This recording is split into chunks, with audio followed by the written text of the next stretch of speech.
Assalamualaikum warahmatullahi wabarakatuh.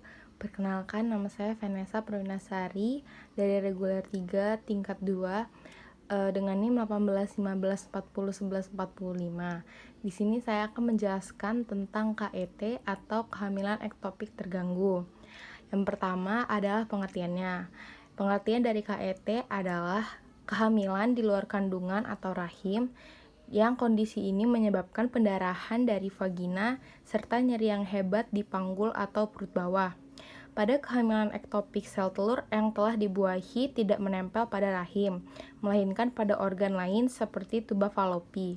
Tuba falopi adalah organ yang paling sering ditempeli oleh sel telur pada kehamilan ektopik. Selanjutnya adalah penyebab dari KET. Yang pertama adalah faktor hormon, yang kedua adalah faktor genetik, yang ketiga adalah pemakaian kontrasepsi, yang keempat ada nyeri riwayat KET, yang kelima adalah infeksi atau pembengkakan di tuba falopi. Yang pertama adalah faktor hormon. Karena tidak ada keseimbangan hormon dalam rahim yang menyebabkan adanya gangguan pada rahim, sehingga embrio tidak menempel pada rahim. Yang kedua adalah faktor genetik. Adanya kelainan pada rahim ibu sehingga membuat kehamilan di luar rahim.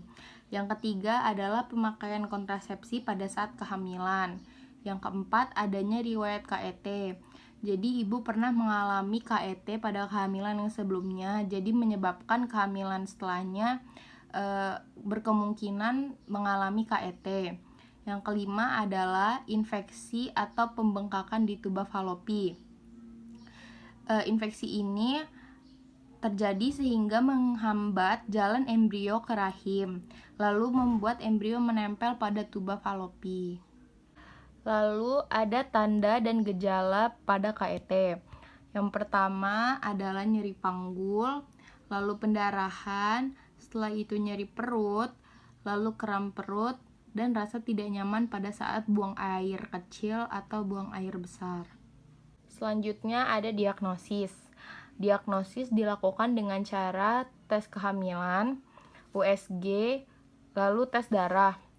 Yang pertama adalah tes kehamilan. Tes kehamilan dilakukan untuk mengetahui apakah kehamilan ibu positif atau negatif. Yang kedua adalah USG atau ultrasonografi, dilakukan untuk mengetahui keadaan bagian dalam rahim ibu, apakah kehamilan tersebut normal atau tidak. Yang ketiga adalah tes darah untuk mengetahui kadar HCG atau hormon darah dan progesteronnya. Lalu ada penanganan pada KET. Yang pertama adalah suntik metotrexate, yang kedua adalah operasi laparoskopi, yang ketiga adalah operasi laparotomi. Yang pertama adalah suntik metotrexate. Obat ini digunakan untuk menghentikan proses kehamilan. Yang kedua adalah operasi laparoskopi, dilakukan untuk mengangkat embrio dari sel telur yang telah dibuahi serta tuba falopi yang telah terinfeksi. Yang ketiga adalah operasi laparotomi, dilakukan dengan cara dokter membuat sayatan besar pada bagian perut untuk mengangkat jaringan ektopik dan tuba falopi yang sudah pecah. Selanjutnya yaitu pencegahan KET. Yang pertama adalah hindari seks beresiko, yang kedua adalah hindari merokok.